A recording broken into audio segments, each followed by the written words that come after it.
The following is a production of DallasCowboys.com and the Dallas Cowboys Football Club. How about them Cowboys? Yeah! Go Cowboys! This is Talkin Cowboys. Streaming live from the Dallas Cowboys World Headquarters at the Star in Frisco. Handoff, Elliott plowing to the goal line. Barry, sacked by Lawrence. Prescott keeps it, and he bangs it in for the touchdown. And now, your hosts, Isaiah Stanback, Patrick Walker, and Kyle Yeomans. It is a terrific Tuesday edition of Talkin Cowboys, presented by Black Rifle Coffee Company, the official coffee of the Dallas Cowboys, live from the SWBC studios at the Star in Frisco. It is myself, Kyle Yeomans, alongside the great Isaiah Stanback, fresh off his trip to the Super Bowl. Arizona. Yes. We've got Chris Beam in the back. No Patrick, no C. Walker today. That's okay. No C stands for NC, which means North Carolina, which is where I think he's at right now. Oh, Petey Pablo. Yeah. Okay. He's out there at the moment. So we'll catch back up with Patrick very, very soon. But because Patrick is out, you know what that means we should do? What's that? I think we should take some calls today. I think we should take some phone calls. We're going to talk to Cowboys Nation starting at about 10:20 Central Time. We'll give it about 13 minutes, but give us a call, 888-855-2297. I'll tweet that number out as well, 888-855-2297. How's it going? It's good, man. It's good. Had a good trip. How about yourself? It was good. Also had a good trip. I know you did. Went to the opposite part of the country that you did. I went to North Carolina as well. Yeah, we went opposite directions. Yeah? I went West Coast, you went East Coast. Who was the biggest name you ran into? The biggest name? Biggest name you ran into on Super, because you were on Radio Row for a little bit. Yeah, I met a lot of people, man. I was about to say, you were bouncing around. Man, where can I start? McNabb, Brian Dawkins. Okay. Peanut Tillman, Warren Moon, Doug Williams, Larry Fitzgerald. That's a good one, especially in Glendale. Yeah. Man, a lot. I mean, it was everywhere. I mean, I went to a lot of former player events, career fairs, networking events, legends events. So there was players all over the place, man. But there was guys everywhere, and everybody was so happy to see each other. It was literally like a locker room feeling. Even though you might not have shared locker rooms with those guys, it was a locker room feeling. I saw a lot of ex-teammates from all over the place, from my time here in Dallas, from Seattle. I took a number of Cowboys photos, Lusaka Polite, Evan Oglesby, Corey Proctor. I mean, the list goes on and on. There's just a bunch of guys. Proctor was going to be out there. Yeah, Proctor. That's my dog. That's my dude. But, I mean, there's just Nate Jones, Courtney Brown. Nate Jones. Yeah. Referee. There's a lot of great names. Courtney Brown's doing referee, too. Nate's brought him in. Yeah, he's been dragging them in, huh? Yeah, he's been recruiting. So Wow. It's just awesome, man, to see everybody in a positive light, everybody having a good time, no drama. Yeah. It's just cool, man. It looked like a lot of fun, and I liked you even put it out on your socials that there were resources available for former players. Tons. By the NFLPA and the NFL. I thought that was really, really cool. Yeah. It really opens the door. I know Barry Church went out there, too. Did you get to link up with Barry at all? When I tried to hit up Barry, I think he was on a mountain somewhere, not in Arizona. I think he's in Colorado. Yeah, he's in Colorado. He went to Aspen for sure. Yeah, I can't keep up with Barry. I think he bounced to Arizona and then went to Aspen. I know he was there with Sean Lee. I saw a picture of him and Sean Lee. Yeah. But no, a lot of dudes, man. I mean, I was really excited. I saw DeMar Hamlin. That was pretty cool, too. That's cool. He was running around. Ray Lewis, Ty Law.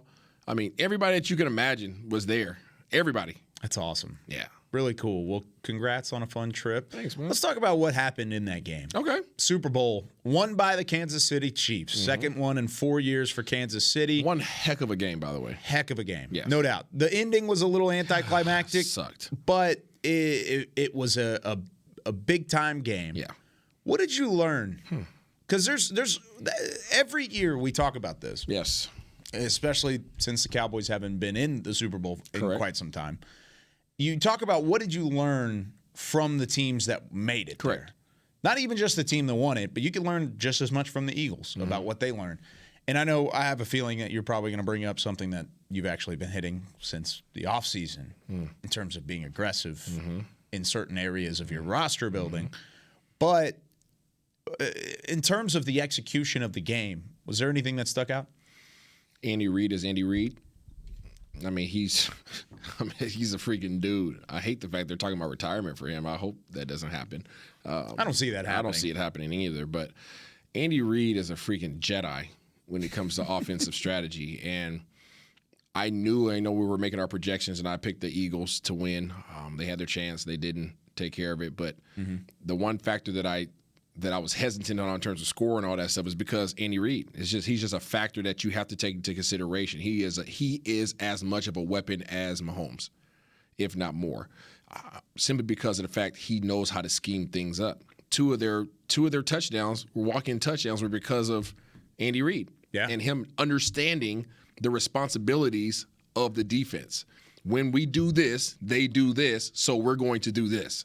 Like he just knows it, right? So he's like a perfect example. He was bringing his guys down in short motion, right? The Kadarius Toney. We talked about that trade and how that was major during the season. When it happened, oh my god, we were talking about it. Man, he was going to be huge for them. He was. But he brought down short motion, and he knows when you go from a wide split down to a short split into a bunch, they bump over the coverage. They bump over the responsibilities. As soon as those guys point their hand out, Darius Slay points his hand across, he knows snap the ball because he just passed off the responsibility. We're going to go right back out. Nobody's going to be responsible for you because the guy that's responsible for you is on the inside now. And it's man-to-man, so you got to get there. So he did that multiple times. And it just goes to his genius in terms of his preparation. And you heard it after those guys won. What did everybody say? Freaking Patrick Mahomes and Andy Reid. Patrick Mahomes, Andy Reid. Kelsey was loud about it, right? He's yelling from the mountaintops. And then on the flip side, Kelsey was Kelsey, by the way, as well. No doubt. Per usual. He's a matchup nightmare. But you flip it to the other side, and I mean, Jalen Hurts. I mean, I know this is Cowboys, and most people don't like talking about success of the Eagles, but I think you have to put some respect on that dude's name. I really think you have to put some success on some respect on his name. I think he proved a lot of doubters wrong, and I think regardless if you like him or not, he earned everybody's respect. He earned my respect. This dude, I think you say he's 21 to 27, Beamer. One pass breakup, and he dropped some freaking dimes. And one thing that I noticed, and I held it in high regard. I don't necessarily like it for Dallas, but those guys are just consistent on offense. They're just consistent. They don't need the big plays. They just work the ball down the field. And I think that they are very dangerous from that perspective. All the moves that they made defensively didn't pan out for them in that game. Their defensive line, as deep as they were, they didn't have an impact on the game. You're talking about Philadelphia. They did not make an impact on the game. So that's where they made a lot of their moves is in offseason and in the season to bolster up that D-line. It didn't have an impact. They didn't get to Mahomes. They didn't bother him back there in the backfield at least. So but shout out to them. They made it there. They had a chance. Dallas is obviously hoping that they can do whatever they need to do this offseason, whether that's the aggressive route or whether that's Jerry Jones saying that he likes where he is right there, right in the middle in his statements. But you like to see Dallas in that position at least to have a chance at winning the Super Bowl. So you bring up an interesting point because of Andy Reid and who he is as a play caller and who he is as a coach. Because, yes, he's in the all-time great conversation now. He has to be because he's won a couple Super Bowls, and he's done so in this fashion. I mean, outside of Patrick Mahomes and Travis Kelce, where are the names for Kansas City offensively? Where are they? Isaiah Pacheco was your best running back. Yep. Juju Smith-Schuster, outside of Travis Kelce, was your guy. And I know that's a name. But there's a reason he's not with Pittsburgh anymore. It's because he was on the open market. Then you had Watson. You had McKinnon. You had Gray, Tony.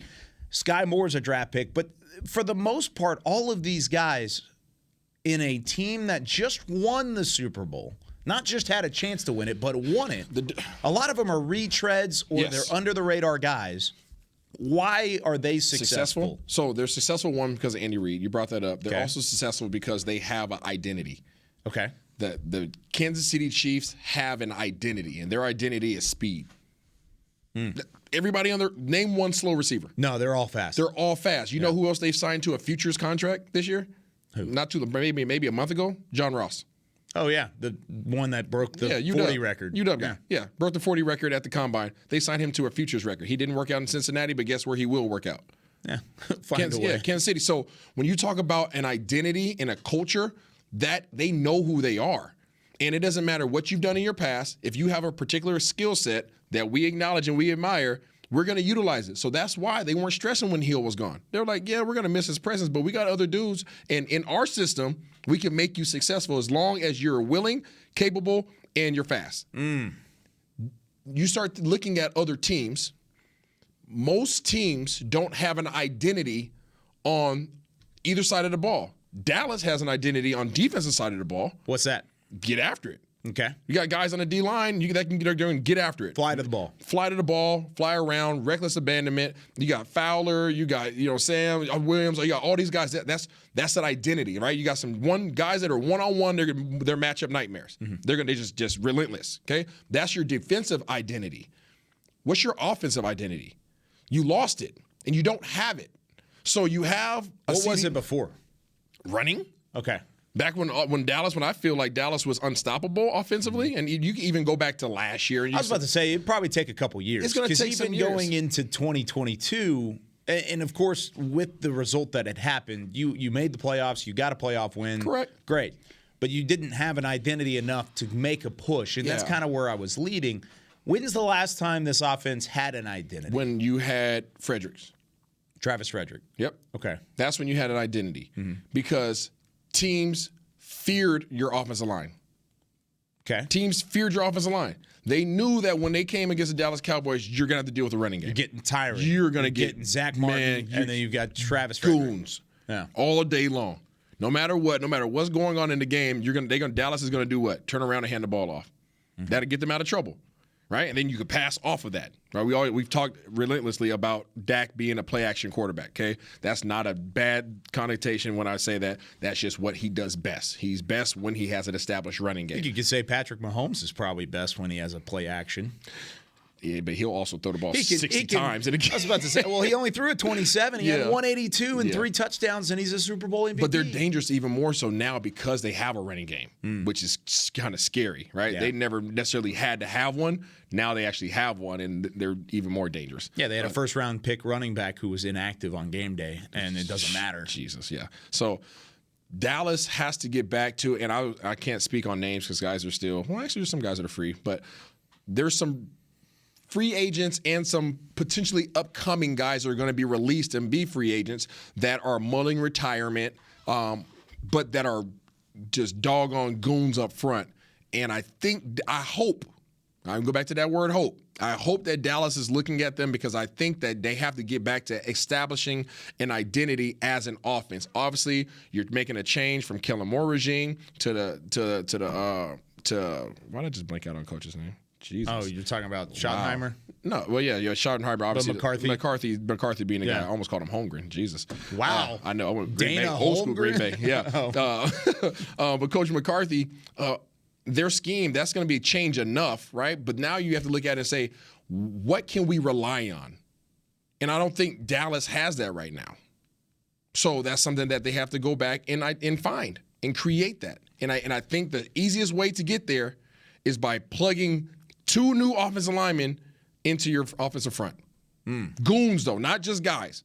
I'm talking about spend the money. If you're going to spend the money this offseason, I know everybody's going to be looking for those big-name free agents that are skilled players and all that jazz. Go get guys. The big, nasty spin on a freaking dog on the defensive front, interior defensive lineman, and get 2 more offensive linemen that are all pros or have been all pros in their career.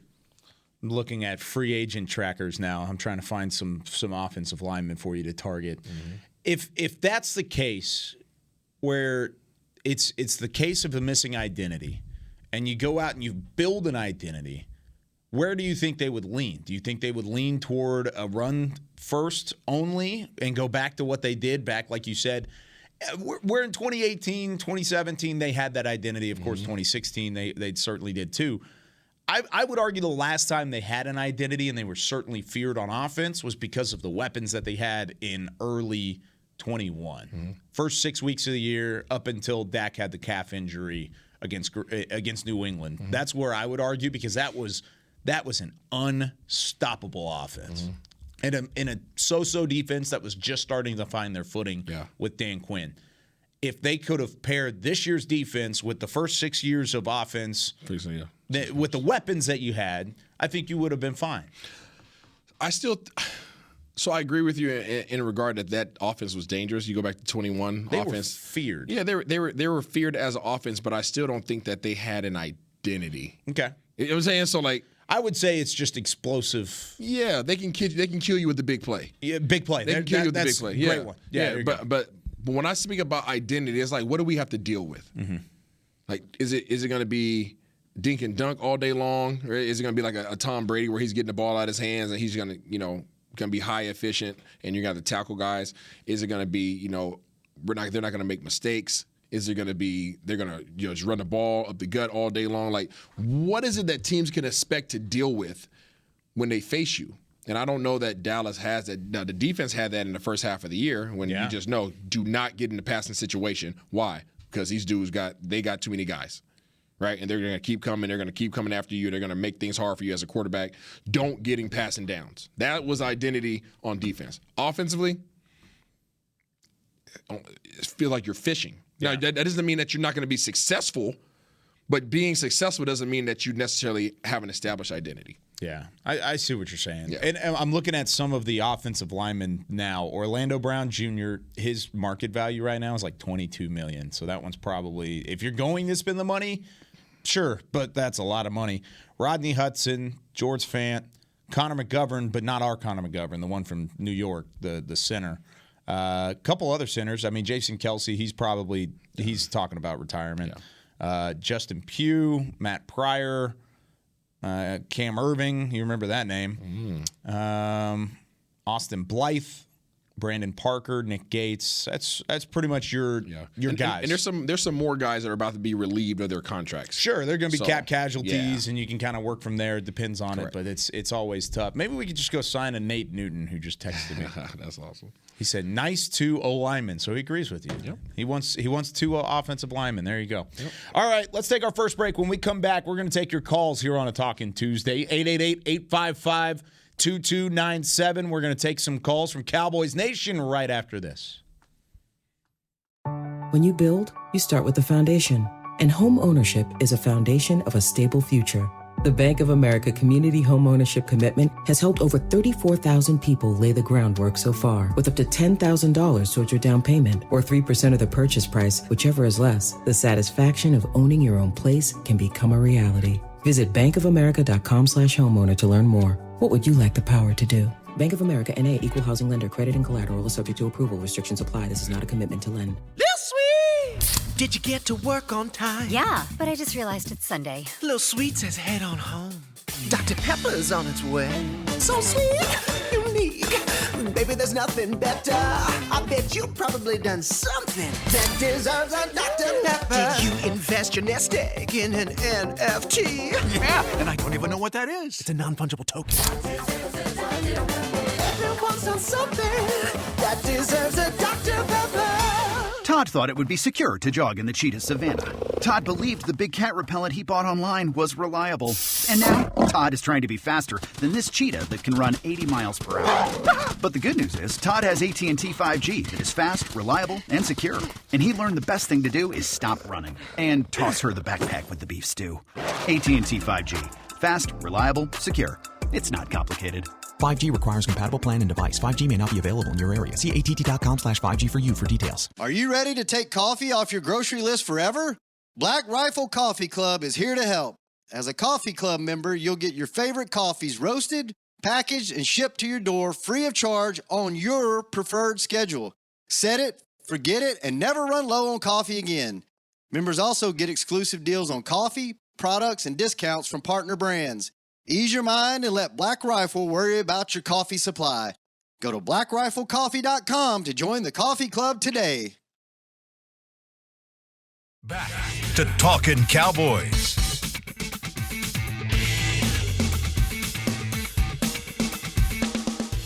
Liberty Tax is a proud partner of the Dallas Cowboys. Schedule an appointment today at libertytax.com/cowboys. Have you done your taxes yet? Yes, they have my information. I am scared. You're my not. CPA has all my. Oh no! Yeah, I'm worried. It's that time of year. It's that time. My wife's here. I'm like, let's go on this vacation. Let's do this. I'm like, let's not. Hold, please. You got some freelance checks in there too. That makes things nice and tough. All right, time to take some calls alongside Isaiah Stanback. I'm Kyle Yeomans, Chris Beam in the back. No Patrick, no C. Walker, which makes us very sad, but it also makes us happy because now we get to call Cowboys Nation, and we start with our friend Mike in New York. Mike, you're back on Talkin Cowboys. How's it going? Hey, what's going on, guys? Hey, Isaiah, what was your prediction last week about? No, absolutely. Hey. What happened? I was wrong. It was a close game. What happened, Isaiah? I was wrong, but it was a close game. It was a close game. I honestly didn't care who won, but I was obviously, if I was rooting for one, I would say that. Did you cry that night because you said you were cheering for the Eagles? Not even a little bit. A little bit of tear. My kids kept asking me. They're like, "Who we going for?" I'm like, "It doesn't matter. Like, it doesn't matter." It does matter. It doesn't matter. It absolutely matters. Does it put a ring on Dallas's finger? No, but it's close enough. No. Yeah, no. It doesn't put a ring on the Eagles. No, it didn't. Nope. It did not. So. But as far as the Cowboys definitely go, you're exactly right. We need some different offensive linemen, and I say we need another receiver. Yeah. No, that's a huge topic of conversation. There's two receivers that Dallas has already invested in terms of the draft that you haven't had any production out of. Jalen Tolbert and Simi Fehoko. So Simi, yeah. So you got two guys that are there. If I don't know what's going to happen with T.Y. Hilton, but T.Y. Hilton came in and did his job. Yes, he did. He came in and did his job. Thank you, Mike, for the call, Mike. by the way. Thanks, Mike. So he came in and did his job. So in terms of receiver, I don't disagree with you that, Mike, that Dallas needs to go out and acquire probably a veteran receiver. I don't think that they need to be overly aggressive, though, in terms of spending a bunch at that position. I would not spend a bunch at the receiver position just to add some explosion, because when you look at it in reality, Dallas leans on the ground game first. So if you're not dominant in your primary, then why are you going to bolster your secondary? When I say secondary, your secondary threat, your secondary weapons, which is your receivers. Okay. I think you need to bolster your primary. You need a running game for your quarterback to be who he is. To play devil's advocate here, you look at one of the teams that was just in the Super Bowl in Philadelphia. Last year, they were number one in the NFL in rushing. Okay. Rushing yards per game, totality. They were a volume ground team. Okay. Part of that was because their quarterback, Jalen Hurts, could run the ball as efficiently as he does. Yep. But with that being said, they had multiple guys. They had Miles Sanders. They had Boston Scott. They have Kenneth Gainwell that they can use as a running back. And what did they do in the offseason to bolster that offense? They went out and they got you a dog. Absolutely. They went out and got A.J. Brown, who, by the way, probably the most underrated receiver in the NFL still. Yeah. The play he had on the deep ball on the touchdown where he kind of stutter stepped and backed his defender off and then turned it into another gear, phenomenal. Yeah. There are so many things that they could have done this offseason. Correct. But what they did is they traded a first-round pick and they went and got a dude. Absolutely. I don't disagree with you. I think it wouldn't hurt. Because, yes, you have invested in Jalen Tolbert, who has showed you absolutely nothing. Correct. You invested in Simi Fehoko, but a little bit less. He was a mid-round pick. Correct. Absolutely nothing. You have had zero from those two guys, Simi in 2 years, Jalen in 1 year. Doesn't mean you have to cut those guys. Correct. But it doesn't mean you have to rely on them either. So go get you a first-round receiver if you like one enough. If you don't like one enough, I am 100% okay doing the Amari Cooper and going and taking that first-round pick that's sitting at 26 and going and getting a guy. Okay. Go and find one. So I'm not saying there's one out there that or a team out there that would be willing to do that. There's always I'm not talking about a specific player. Yeah. But go get you a dude that's established that you know can come in and turn this offense on its head, and then all of a sudden you've got another weapon for your quarterback to throw to. I wouldn't disagree with you if Dallas's front was established the way that you want them to be. Okay. You're probably not going to get – you might get a top-end guard in the draft. Your top-end tackles are going to be far gone by this point. Get a Pro Bowl center then. Okay. I don't know if there is one. Okay, well, I don't know. I don't know. That one's tough. You know what I'm saying? But, like, you need to control that aspect of the game because so much of everything else that you want to do is dependent on it. Mm-hmm. I am not against going to get a receiver that can go out there and make impact, but if you can't establish your running game, you know that you have a quarterback who's not necessarily going to drop back and throw 40 times and throw you to a victory. That's not his thing. No. So having those weapons, it wasn't Jalen Hurts' thing either, though. But they had a running game. You already said last year they established a running game, so they were adding onto what was already established. Sure. Dallas hasn't established the running. You know what I'm saying? Like, so that's what I'm referring. So that's what I'm saying. Like, don't got to bring back the physicality up front because we're not talking about Tony Pollard and Zeke here. No. Because if you have Tony Pollard back in the fold, he's electrifying in his own right. He's going to find a way to get yardage. But in order to control a game, you need the physicality up front. And no disrespect to the position. There's a lot that running backs do, obviously. Even when you look at the difference between Zeke and Pollard, they have two different skill sets. And the reason why Zeke is still very valuable is because of things he doesn't do when he's not running the ball. Okay? But this league is starting to get to the point where if you have your front, there's a lot of very skilled running backs that can tote the ball for you. Running the ball is not an issue for most running backs if they have holes. It's the other stuff. It's the other stuff. So in terms of finding somebody who's capable of running the ball, you can find that. So you could really invest less there and bolster your front, and then you can plug and play at that position for the running portion of it. Not the blocking and all the other pass catching, all that. That's all different. But running the ball, there's a gazillion dudes in the draft or even that after the draft that you can get that can run the ball. Yeah. If you have the holes. Malik Davis was one. He's a beast. Yeah. If you have an O-line that can create holes, he's going to run through them things. Yeah. So I don't want to discredit that position, right? But I'm just saying, if you take care of your front offensive line and make those guys dominant, you can do whatever you want. It gives you the freedom to do what you want to do. But if you have a couple pieces there, a couple pieces here, a couple pieces there, then you're week to week, you're trying to change up who you are. Yeah.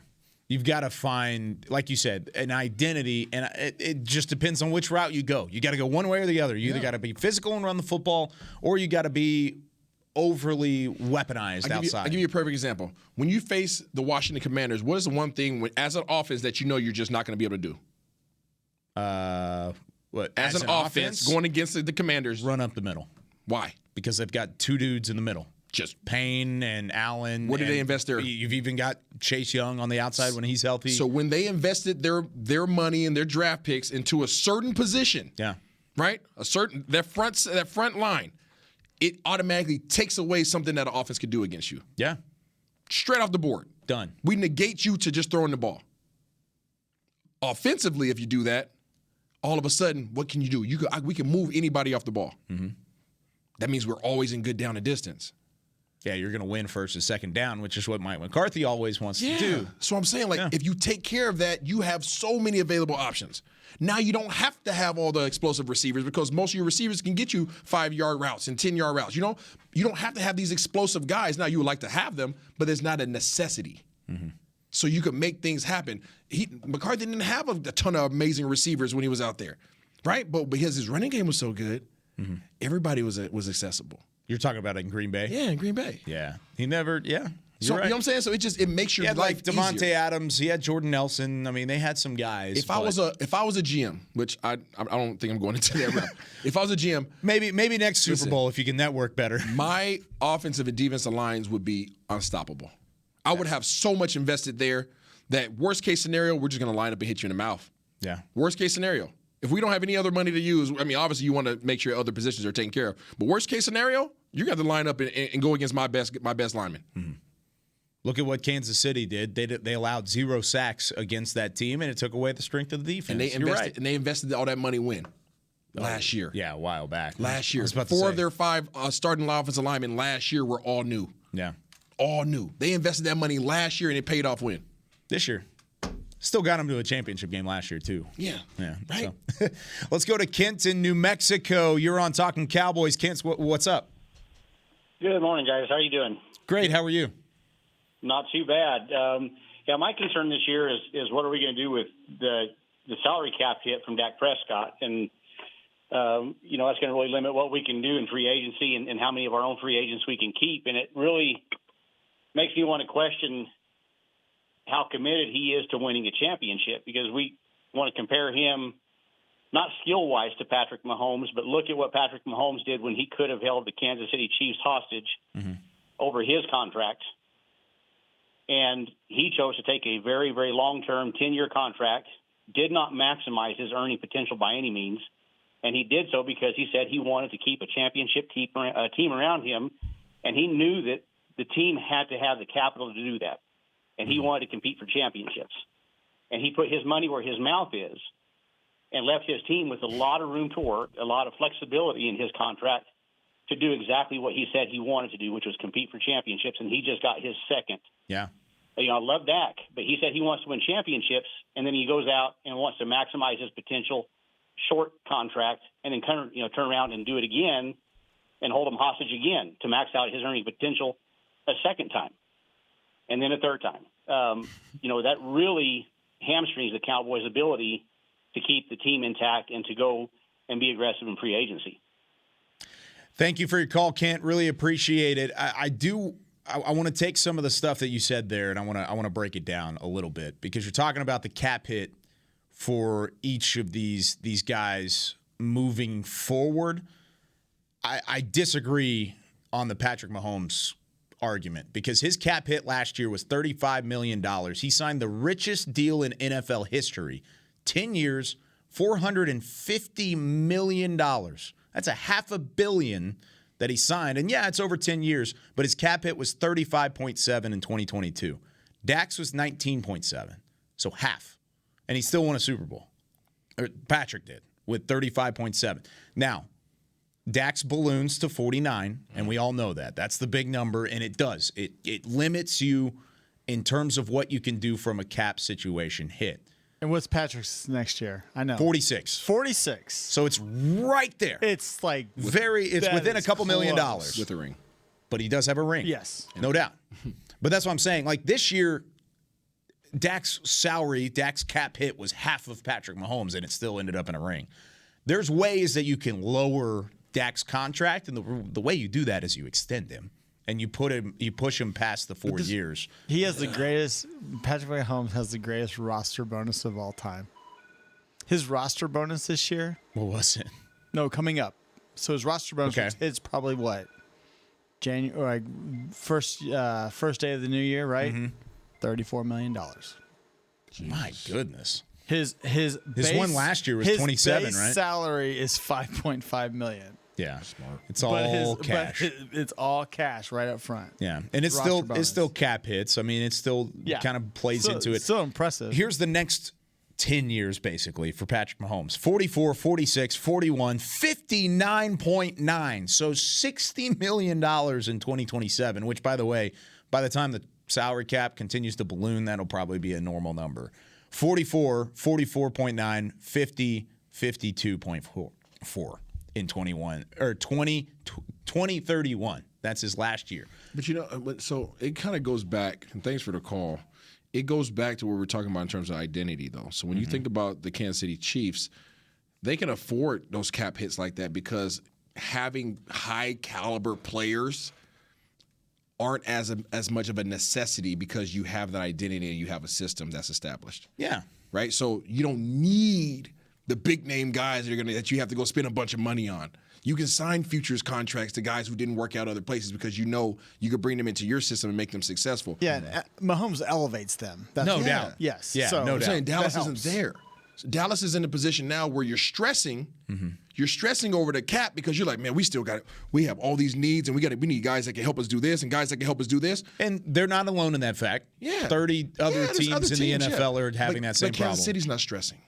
No, they got a ring. Yeah, no, and they keep finding themselves in that same position, right? The other thing about the coaching staff and what we've talked about, we praise this coaching staff for what they did this year. Yeah. Because they made it work whenever things weren't necessarily stacked up in their favor. Yeah. They did things that were able to elevate their roster above the expectation. Before the year started, I said 10-7. I think you said 9-8. We thought based off of the offseason a year ago, they were going to take a step back. Correct. Instead, what did? They actually had a better year than they did a year ago. Yeah. Because of some of the ways that they kind of adjusted as the season went along. Correct. Credit to the coaching staff in that regard as well. But do we have the same kind of confidence that this coaching staff and the quarterback can elevate those guys around you enough to say, okay, talent-wise, we may not stack up the same on paper, but are we going to still have success? I don't think that confidence is there. No, and I don't want to keep beating the drum on the same thing, but you don't know who you are. No, you don't know who you are. So when you don't know who you are, you're looking for a splash. You're looking for a big name that's going to come in and change. Oh, my God, we got this guy now. So now everybody has to worry about these guys. They're not tripping about that over there in Kansas City, right? And that's the comparison we're using because that's the highest mark right now. Yeah. They're not tripping over that. You're looking at, Pacheco, okay. All right, cool. Yeah. All right, and Tony that was a big move. It was a big move, right? But Tony was there too. T.Y. Hilton. Yeah, Juju was bigger in Pittsburgh than he is in KC. He's actually he's regressed in terms of his importance. Yes, right? So Kelsey got $14 million, by the way, this year. So I mean, he should be getting more. He should get way more than that. If you want to talk about somebody taking if you want to talk about somebody taking a pay cut for Kansas City, it would be Travis Kelsey. Yeah. So I keep going back to that in terms of identity, and I think that's very important. And I hope Dallas invests in the positions that don't make the newspaper. I really hope so. Outside of the quarterback. Yeah. 14 was this year. 8 was last. So their number one wide receiver is making $8 million basically. That's ridiculous. Cap hit. He has bonuses. He needs $25 million. He probably does at least. That's the thing. I don't think you can blame this whole thing on Dak Prescott. And that's kind of what Kent was implying. He's not being selfish in that regard. We ran through the numbers a couple shows ago. He's 9th in the NFL in terms of average per year on his contract out of quarterbacks. He's behind guys like Derek Carr, who's about to get cut. I've never talked about Dak's contract. Like Dak, he's getting what the market says he should get. Yeah. No complaints there. Get your money. Get your money. It's the management's job to fill the rest of the roles. And even amongst that, paying Dak, people could keep saying it. Go figure out who you are. Yeah. Figure out who you are and bolster that part of your offense and that part of your defense, and then go forward and plug the rest of the gaps. Go forward and plug the rest of the gaps. Yeah. That needs to be put it on a T-shirt. Seriously. All right, let's take our second break. When we come back, we're going to catch up with Dan in Florida, but we got to step aside for a quick moment. More Talking Cowboys will continue in a moment. Todd thought it would be secure to jog in the cheetah savanna. Todd believed the big cat repellent he bought online was reliable. And now, Todd is trying to be faster than this cheetah that can run 80 miles per hour. But the good news is, Todd has AT&T 5G that is fast, reliable, and secure. And he learned the best thing to do is stop running and toss her the backpack with the beef stew. AT&T 5G. Fast, reliable, secure. It's not complicated. 5G requires compatible plan and device. 5G may not be available in your area. See att.com/5G for you for details. Black Rifle Coffee Company serves premium coffee to people who love America. When you drink Black Rifle Coffee, you are directly supporting veterans, law enforcement, and first responders in your community. Black Rifle's expert roasters love coffee almost as much as Texas loves football, so it makes sense that America's Coffee partnered with America's team. Go online at blackriflecoffee.com and fuel up with the official coffee of the Dallas Cowboys. That's blackriflecoffee.com to fuel up today. Lil Sweet! Did you get to work on time? Yeah, but I just realized it's Sunday. Lil Sweet says head on home. Dr. Pepper's on its way. So sweet, unique. Baby, there's nothing better. I bet you've probably done something that deserves a Dr. Pepper. Did you invest your nest egg in an NFT? Yeah, and I don't even know what that is. It's a non-fungible token. Everyone's done something that deserves a Dr. Pepper.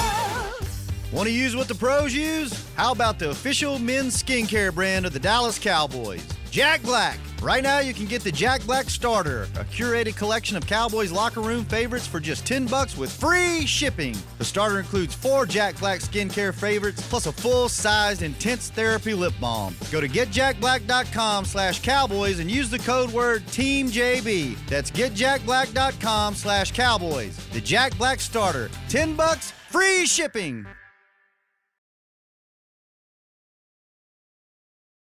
Back to Talkin' Cowboys.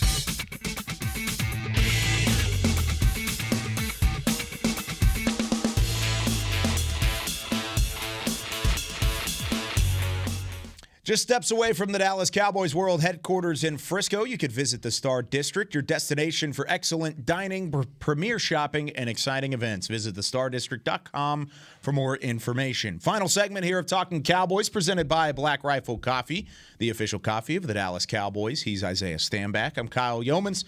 We've got Chris Beam in the back, and we've got Dan in Florida on the phone. Dan, you're on Talkin Cowboys. What's going on? Dan, are you there? Dano. Yes, sir. What's up, Dan? How's it going, man? Good. How are you? Doing great. What's on your mind? Well, a couple things. One of the things, I said to hit one that really resonated when he talked about exercise. And, you know, I'm going to go back to the 90s for a second, okay? You know, we're playing. Hey Dan, we are having some troubles hearing you. Cell service, yeah. Yeah, the cell service is pretty rough. Maybe hang up, try and call back. We might try and get you back on. Dan calls all the time, so we'll get him on next week if we miss him, and we've got him connected on Twitter, so we can get him hooked up. It sounded like he wanted to go back to the 90s for a second, which 90s is bully ball. Yeah, physicality. Yep, it's kind of where you were going with it. Yep, that's where I think he was leaning. Yeah. I mean, you got a text from Big Nate, dog. I know. If Nate Newton texts you and says, go get 2 offensive linemen, then you should probably go try and find 2 offensive linemen. Kind of knows what he's talking about. He does. All right. Anything on your mind going into this next week for the Cowboys? Now, you know what we need to do? We need to hit important off-season days. Let me see if I can find some real quick. Anything on your mind, though? No. You're going to do breaking Cowboys news? Yeah, let's do some breaking Cowboys news. What's going on? The Jets have signed, or actually, Doug Nussmeier, who used to be our quarterbacks coach, now is on the Jets staff. Former quarterback coach Doug Nussmeier, now hired by the New York Jets, as according to reports out there at the moment. So he will head to try and fix that situation at the quarterback position. I thought he was going to go to L.A., honestly. No. Thought he was going to follow Kellen? Yeah, I mean, he's one of Kellen's guys, I guess. Might have gotten to that point. The Jets are in recruiting process right now. I was about to say, they're looking for some other guys. Yeah. And Zach Wilson's their quarterback in the building, but he's not their quarterback. And you can kind of tell that one immediately. They're done with him. Yeah, that's going to be a interesting topic of conversation. Of course, there were reports that the Jets are interested in inquiring about Aaron Rodgers. So Doug Nussmeier may be coaching Aaron Rodgers. Who knows? All right, here are some of the upcoming dates off-season wise that you want to keep an eye on. February 21st is when teams may use the franchise or transition tag on unrestricted free agents. So keep that in mind with guys like Tony Pollard, who could potentially be tagged. February 28th, so right in that same window as the NFL Scouting Combine in Indianapolis. I'll be out there with the draft show. We'll have some good coverage. Patrick will also be out there during that week. March 7th, college pro days can begin. And then March 13th, clubs may enter contract negotiations with impending free agents. Contracts may not be executed until the start of the new league year, which happens on March 15th at 4 p.m. So March 13th, you can start the conversation. So the next 4 weeks is about to get crazy. It's going to get nutty. A lot of football. Very quick. A lot of football in the next 4 weeks. Yeah, really. I mean, from a week from today, which is when you can start tagging players, up until March 29th, which is the annual league meeting, which will happen in Phoenix. Things are going to get pretty crazy. Nice. And then it'll die down for a little bit. And then and then the off-season workout programs will start in the early parts of April. And then the draft. And then all of a sudden we're going into 2023. Yes. Hot and heavy. So hot and heavy. All right. That's heavy. Beamer, no chance to get Dan on the phone again there, right? Try and get him next week. Yeah. We'll get him next week. Okay, we'll get him next week. That's going to do it for us. A couple minutes, so. Yeah, that's going to do it for us here on Talkin Cowboys. Thanks for joining us here today. We'll be back on Tuesday with Patrick No-C Walker, Isaiah Stanback, Chris Beam in the back. I'm Kyle Yeomans. We'll see you next week. More Talkin Cowboys coming at you live from the Star in Frisco. Happy V-Day. Woo! This has been a production of DallasCowboys.com and the Dallas Cowboys Football Club. How about this,